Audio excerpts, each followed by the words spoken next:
me and Chloe are together. We're gonna go hit an upper body day today, but right after that we're gonna talk about some faith outside of the gym today. We're gonna talk about, you know, when you get married and the new family unit that you create with your husband or your wife after you're married, and we're gonna talk about how you prioritize that over your in-laws and how you prioritize God over even your marriage. So we're gonna hit this upper body day. We'll see you in a second.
We've been here for an hour.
We had more carbs today. You know what I'm saying?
Well, something unforeseen happened, so we ended up back in the condo after the lift. So, family unit, alright?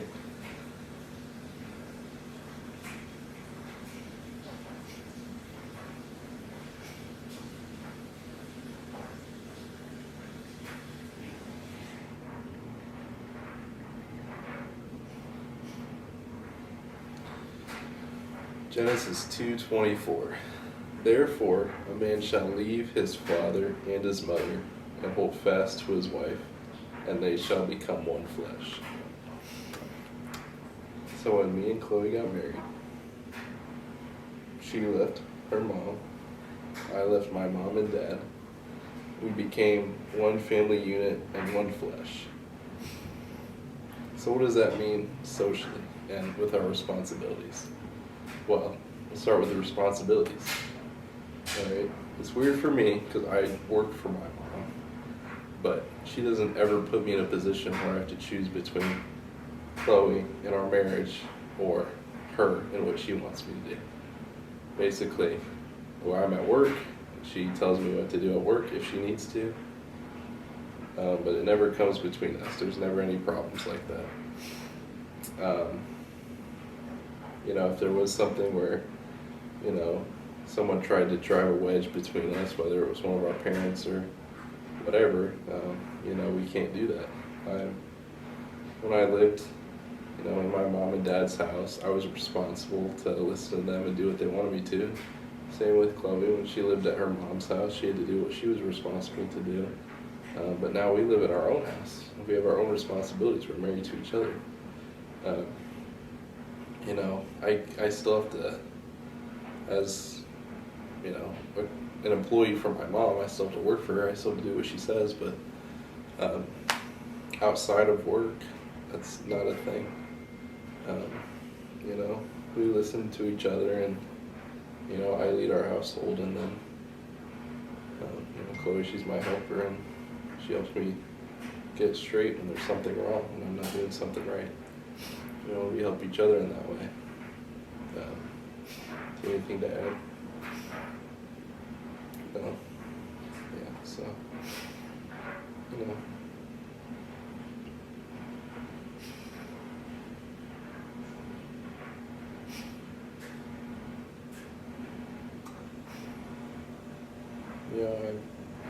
both of our parents have been good, about that kind of thing. It's just our moms now, but they respect our space, and they respect me as the head of our household for the most part. And we haven't really had any problems so far. We're only 2 years and 4 months in, but we're doing good. We haven't had any problems. We've had a good amount of respect from our moms, so it's good. But then you get to socially, and we have to put our marriage before our friends now.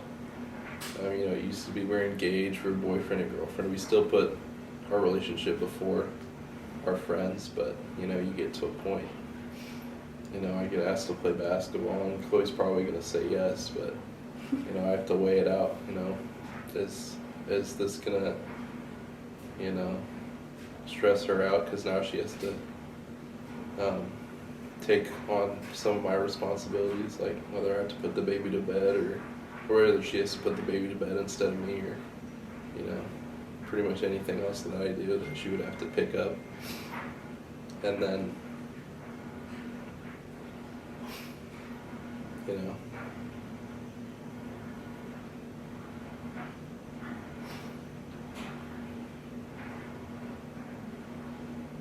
we also get to a point where if I'm spending too much time doing something that is good, I could be working, or I could be making these videos, and it's good, it's a good thing, but am I prioritizing that over my marriage? So it's two sides of the coin. One side is it's good, the other side is you're obsessing over it, it becomes not good. You're putting it in front of things you're responsible for, like your wife or God. And that leads me to my next point. Here's the hierarchy biblically. It's God, your spouse, and then your kids. So, we try and prioritize God over each other as best as we can. It is hard. We see each other, we sit next to each other. It's tangible. So putting God over each other can be really hard. But it's an everyday thing. It's not just, I'm doing this right now. There's decisions that we make every day that are what decides whether we're prioritizing God over our marriage or not. For example, we fight, obviously. Okay, how are we going to deal with that fight? Another example, you know, maybe there's, you know, something one of us says and it's not something God would say, and, you know, it's my wife, it's okay, I'm not worried about it, or it's my husband, it's okay, I'm not worried about it, and that's prioritizing each other's comfort over God and what He prioritizes. Anything to add to that? Yeah. Like when you fight, also, you don't go to your parents anymore for advice or just to vent, or you don't go to your friends and say, he's doing this or she's doing this and I'm so frustrated, like what should I do? In that situation, it's you go to your spouse and say, you know what, this frustrated me and I would like to see a change. And it's really hard because I used to talk to my mom about, you know, drama or, you know, just everything that was going on in my life, and I came to a point where it's that fight or that situation was not between me and my mom or me and my friends, it was between me and him, and there is no solution outside of your marriage for that. It's you're not gonna get a solution by telling your friend that, yeah, my husband, he said this really mean thing. They're not gonna, you know, bring you guys together and say, you know, let's talk about it, because they're not in your marriage. That didn't make sense. No, it did make sense. You know, to add to that, you know, you're not going to have a solution, but you're always going to have a consequence, because let's say Chloe brings her mom into one of our arguments. Chloe is going to forgive me a lot faster than her mom is going to forgive me. And it's between me and Chloe. She's the one forgiving me. Her mom doesn't need to be involved at all, but now her mom is holding something against me. This is just an example, by the way. This has not happened before. Okay. That's with anyone. Let's say her friends. Some of them I have not met, okay? Let's say she brings, you know, her friends into an argument. Literally anyone on her side or my side, okay? It's going to be the same either way, because it's not fair for them. Like, there's people I haven't even met. They haven't met me. How are they supposed to respect our family unit when they don't know me, they only know her? Obviously, they want to side with her, okay? On my side, obviously, they want to side with me. It really is that simple. Like, there's, unless it's some form of abuse, right? Or like a crime, okay? Like, you can't just go to either side, or her go to her side and me go to my side, and try and find a solution between us on the outside. You're not going to find a solution. You're just going to find more drama, more problems, and probably some grudges, some consequences from that. I don't. Oh, sorry. I was just gonna say, like, if I were to go to my friends, I know myself, and it would just upset me more about what happened. And if things might have cooled off between us, we might have said, you know what, I'm sorry for that. And then I go and I talk about it, and it makes me upset again. And then I come back and I'm mad at him again, even though I've already, you know, he's already apologized and corrected whatever. Now I'm mad again for no reason, because what I was upset about has already been resolved. But I just felt the need to go outside of my marriage and talk about it, which is not fair. Yeah, because you can have, you know, people in your life that hold grudges and, you know, keep a very long memory of people and things that have upset and offended them. And so, you know, we keep a short memory on our side. We forgive and forget quickly. That's our goal.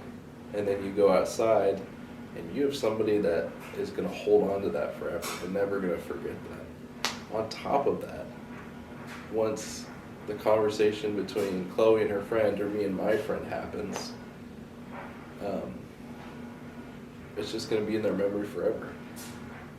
And the conversation next that, oh, I forgave him, I forgave her. It's okay. Everything's good now. Did you hear that Chloe forgave him for blah, blah, blah? And it's going to be like, no way. And then maybe it'll spread to more people. And then you just have a rumor floating about your spouse and about your marriage, period. I can't believe he let her do that, or she let him do that, Because when you go to somebody else, you are gossiping about your spouse. That's the only way to put it. You're gossiping. I'd say 9 times out of 10 that happens in marriages. You're not trying to find a solution. You just want to vent and you want to have somebody tell you that you're right, basically. And I think we've been good about this. Like when we have a problem, we keep it to ourselves. Like we try really hard not to fight in front of anybody else, even though it does happen sometimes. We try and control our anger and try and find a solution quickly, a good solution quickly, one that satisfies God. But it is hard. It's an everyday thing. I'm not necessarily everyday fighting, but every day there is a battle of making the proper godly decisions that glorify Him best. And that's what it is. It's not necessarily just making good decisions. It's trying to make the best decision. That's what Jesus did. In every situation He was in, He made the most godly decision possible every single time. If we're to be like Christ, then that's what we need to try and do. We're not going to do it, but that is the goal. That is the standard that we should try and set ourselves to, especially each other. I think I would also say, if you're having an argument with your spouse, that if you can, you need to settle it then and there. It's not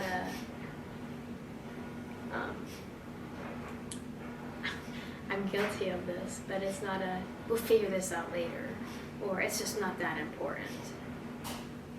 Because to one or both of you, it is important. And then you're just holding on to anger, and I don't know the verse, but it's, don't go to bed, don't let the sun go down while you're still angry. You need to settle it, because that's just driving a wedge between you, a wedge that doesn't need to be there. Yeah, I agree. There's a time and place to cool off. If you're going to sin more by having that conversation, yell at each other and, insult or whatever. But after that, it needs to be quick. You need to go and you need to pray. Shut the bedroom door, pray. But after that, it's go time. You need to go and you need to forgive and forget. Before that, you need to come to a solution that glorifies God and both you can agree on. I'm the head, I lead, but I don't dominate. I don't make every decision for her. I don't tell her what to do every step of the way.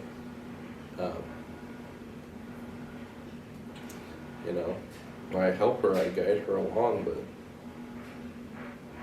I don't get to tell her what to do, right? If she needs to cool off, I gotta let her cool off. I gotta go cool off. We both have to pray. Sit there and stay mad. We both have to pray and ask for wisdom in that situation.